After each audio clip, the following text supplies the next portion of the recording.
ये सारे के सारे हमारे मल्टी गैस मीटर्स हैं, ठीक है। ये सारे के सारे हर तरह के पुराने हमारे मल्टी गैस मीटर्स हैं जो हम लोग पहले यूज़ किया करते थे। अब डिजिटल वाले आ गए हैं। अब कौन से आ गए हैं? डिजिटल वाले। डिजिटल वाले आ गए हैं।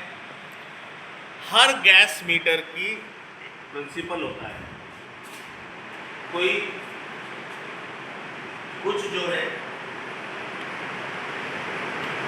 गैस को पहले चेक करने से पहले क्या करना पड़ेगा? उसे क्या करना पड़ेगा? वेरी गुड, लेना पड़ेगा। जब तक हम उस गैस को लेंगे नहीं तो एनालाइज नहीं करेंगे। एनालाइजिंग की तकनीक जो है वो बहुत सारी है। उसको हर एक जो गैस मीटर है वो उस प्रिंसिपल में बना है जिस प्रणाली से वो चेक होगा।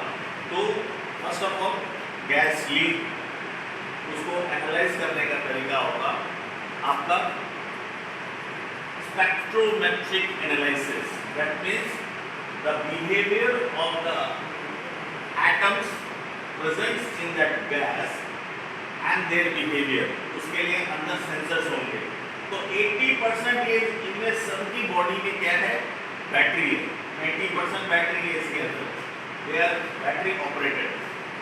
नंबर 2, उसका resistance, how much resistance it is creating, how much ionization उसमें कितना हो रहा है। Like these are different types of these things and different principles of basic principles of telling you the true presence of gas।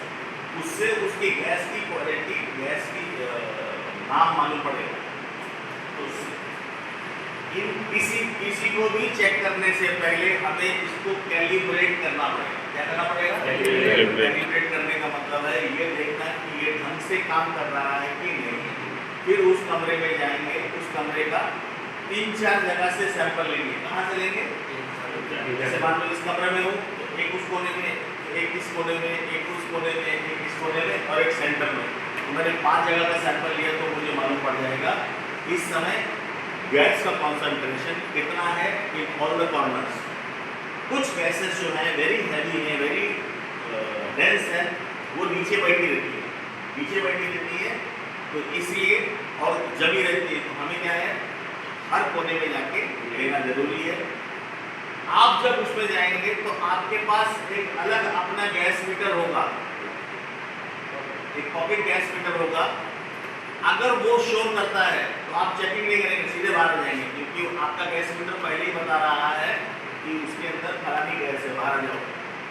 जब तक उसके अंदर से फिर से रीक्लीनिंग, रीसैनिटाइजेशन, उसका कंपार्टमेंट का फिर से इनिशियलाइज होगा, या रीवेंटिलेशन, वेंटिलेशन 24 घंटा हो चुका है फिर भी गैस उसमें है, नो प्रॉब्लम, हम उसको 24 घंटा और चलाएंगे। वी विल मेक श्योर जब आप नीचे जा रहे हैं तो आप सेफ हैं, सेफ इन्वायरमेंट में जाके चेक करेंगे, आप डेंजरस इन्वायरमेंट में नहीं। तो ये हो गए आपके गैस मीटर्स। उसके बाद में ये जो मैं आपको दिखाने जा रहा हूँ ये है ऑक्सीजन रिसैसिएटर। ये क्या है? ऑक्सीजन रिसैसिएटर। इसका मेन काम है, मेन चीज़ है, जो भी क्रू मेंबर हमारा जो है अगर किसी गैस के संपर्क में आके वो बेहोश हो गया है या सांस नहीं ले पा रहा है, उसको सांस लेने में तकलीफ और जलन हो रही है, तो हम उसको प्योर ऑक्सीजन देंगे। प्योर ऑक्सीजन देके उसके अंदर जो लंग्स के अंदर जो गैस भर चुकी है उसको बाहर निकालेंगे। जब ये ताकत से अंदर जाएगी उसके शरीर में तभी उस जहरीली गैस को वो बाहर निकालेंगी और वो नॉर्मल होगा। गैस शरीर की श्वसन क्रिया में जाने के बाद after entering into the respiratory system of the body it damages even, आपके बाहर से दिखाई दे रहे हो आप ठीक हो, लेकिन अंदर से आपके मस्तिष्क में जब वो गई है तो वो आपके न्यूरोलॉजिकल सिस्टम को डिसेबल और डिस्टॉर्ट करेगी, distorting and disabling the neurological system.